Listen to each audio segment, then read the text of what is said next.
What is a cost improvement curve? A cost improvement curve is based loosely on the idea of a learning curve. In some contracts, generally large ones, the client may require the vendor to reduce the price of items supplied later in the project to less than the delivery price of earlier items of the project. The application of cost improvement curves borrows heavily from the learning curve theory but is based on somewhat different concepts. In the cost improvement curve, it is reasonable to think that even though there is little chance for real learning, the cost of delivering items that are produced later in the project should be less than the cost of producing similar items early in the project. The rationale for this is that the vendor will learn how to deal better with the customer, the specifications of the project deliverables, and the quality requirements. Although the deliverables of the project are not the same, a certain amount of improvement can be gained with the delivery of each deliverable. The improvement curve rationale is then put into the contract. The improvement curve specification specifies that the price will be a certain amount for the first quantity of deliverables and will be somewhat lower for the next quantity delivered, and so on. Frequently, the price of subsequent items will show a fixed percentage of reduction in price for each doubling of the number of units delivered, which is the relationship with classical learning curves. Tell me more. Let us start with classical learning curves. The learning curve originated in the time of Frederick Taylor, 1856 to 1915. Many times called the father of industrial engineering and time study in industrial applications, and Henry Ford, 1863 to 1947, the father of the assembly line. Taylor noticed that when workers were given a piece of work to do, the time that it took them to do the work decreased each time they repeated the piece of work. After a considerable amount of study, Taylor found that the time that it took to do a piece of work decreased by a fixed percentage when the number of times the work was performed was doubled. This means that if it took 4 minutes to do a certain amount of work the first time, the second time the work was performed, it might take 85% of the first time or 3.40 minutes.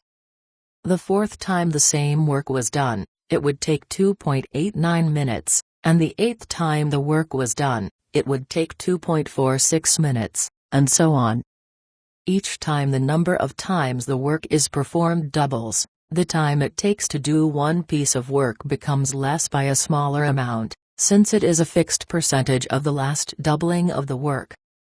The second time is less than the first, the fourth time is less than the second, the eighth is less than the fourth, and so on. Eventually, after enough doublings, the curve will flatten out and the reduction in time for additional doublings becomes relatively insignificant. Henry Ford made great use of this information in developing the assembly line. If very short work operations are used, the amount of time that it takes to double the number of times to do the work becomes short as well. What this means is that if we were to design work so that the time interval to do the work is very short, people would come down the learning curve very quickly and reach the flat part of the curve. At this point they could be considered to be fully productive on their work assignment. What Ford wanted was a way to incorporate new people into his factory with a minimum of training and experience. By making the work tasks very short, people would become proficient at them very quickly. This allowed him to dismiss people who were not working to his standards and replace them easily. Back in the days before unions, people were terminated without the slightest provocation, and it was important to be able to bring in a new person with very little experience or training to learn the job and do the job proficiently as quickly as possible. Improvement curves, see Figure 3.3, are similar to learning curves in that the fixed percentage reduction of price is applied to each doubling of delivery of the product. The improvement curve is not really based on learning, as was the learning curve. Improvement curves are based on the idea that similar project deliverables will cost more early in the project than they will later in the project. This is rational since the vendor of a multi-deliverable type of large project will learn how to deal with the customer's requirements as subs, Figure 3.3, 70% improvement curve. When deliverables are delivered, there will be a certain amount of value engineering that will take place as well, and the vendors will have improvements as well. The improvement curve is then a consistent way of recognizing that improvements do occur over time and that they will be significantly larger earlier in the project than they will be later in the project.